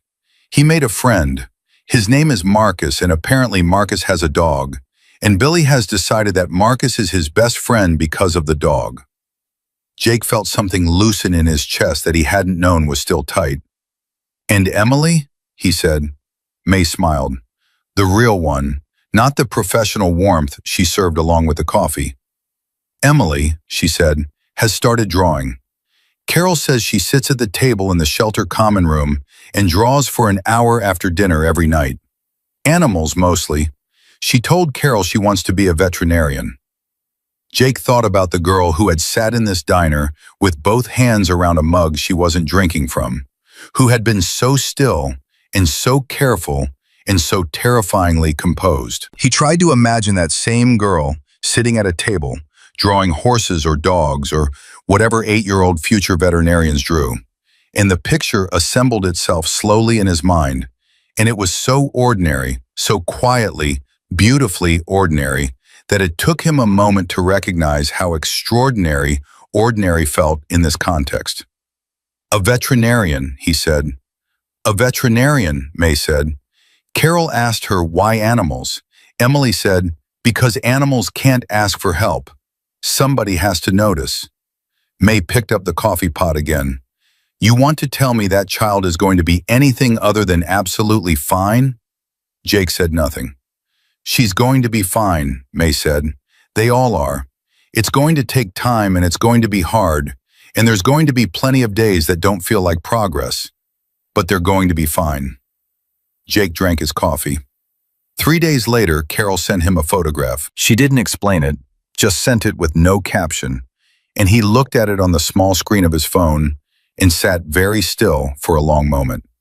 It was a drawing, a child's drawing, pencil on notebook paper, the kind of art that is all feeling and no technique, which is to say, the best kind. It showed 3 figures on motorcycles, drawn with the specific, earnest detail of an 8-year-old who remembered exactly what she saw. The bikes were big and a little lopsided, and the figures on them were wearing vests with small marks on the back that were meant to be patches. Underneath, in careful block letters, Emily had written, "The men who came." Jake stared at it for a long time. He set the phone face down on the table, looked at the wall of May's diner, at the old photographs May had put up years ago. Route 12 in different decades, the cars changing, the road staying the same. He thought about Tuesday mornings, about the particular quality of a morning you don't know is going to change things, about a door opening and a small girl walking through it and the sound of a question that should have been simple and turned out to be everything. He thought about 31 years of riding, about what those years had built in him and around him and between him and the men he rode with, about the things you carried that you didn't choose to carry, that just accumulated in the course of a life lived without too much caution, and about the things you did choose, the numbers in your phone, the favors you preserved, the line you stayed on the right side of even when it cost you. He thought about May at her doorway, about Carol's Volvo with the loud exhaust, about Robert Tillis with his legal pad and his corduroy jacket and his pen like a weapon he'd chosen not to use that way, about Cruz and her body cam and her report written with the precision of someone who knew it was going to matter, about Pete Delacroix making calls from his desk, about Sandra Pruitt with her 6-year journal and her daughter who told her that if there are kids involved, you have to, about Diane driving down without asking whether it was okay, About Billy asking for the top bunk without opening his eyes. About Linda calling her sister and telling her kids that help was coming even before she knew for certain it was. He thought about all the people that 1 mile had moved. He picked up his phone, opened the photo again, looked at the 3 lopsided figures on their lopsided bikes, and at the careful block letters underneath. The men who came. He thought, we didn't save them. They were already saving themselves. We just showed up on the right sidewalk at the right time and didn't walk away. That was the whole of it. That was everything. It wasn't complicated, and it wasn't a story about heroes, and it wasn't about the leather vests or the reputation or the 31 years of anything. It was about a door and a question, and the decision to call someone back when they turned to leave. Excuse me, sir, do you know where the police station is? And the answer that mattered wasn't the address.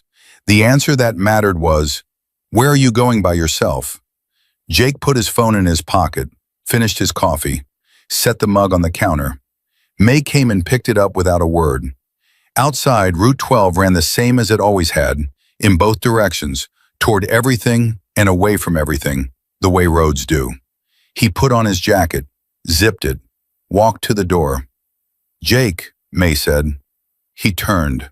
She was standing behind the counter with the coffee pot, and she looked at him the way she always looked at him, steady, unhurried, seeing more than she said. Come back for dinner, she said. I'm making the pot roast. He looked at her. This woman who had sat with a frightened child and refilled coffee and called her nephew and said nothing about her own history and everything about her character. Yeah, he said, I'll be back. He pushed through the door. The cold air met him, sharp and clean, the kind that made you feel the specific aliveness of being a body in a world that required things of you. He got on the bike, turned the key. The engine rose up under him, old and familiar and entirely reliable. The way some things in a life are just reliable, and you stop noticing it until you need it, and there it is. He pulled out onto Route 12 and he rode, and the road ran ahead of him. And somewhere, 2 towns over, a girl who was going to be a veterinarian was drawing animals at a table in a shelter common room. And her brother was talking about a dog named Marcus, and their mother was on the phone with her sister, and the world was not fixed. The world was never simply fixed, but it was better than it had been on a Tuesday morning, and that was the thing about better. Better was enough to build on. Better was where everything worth having had to start. He pushed it up to 60, and the wind came hard against his face, and he didn't look back, because there was nothing behind him that needed looking at anymore. The road went forward. He went with it. That was all. That was everything.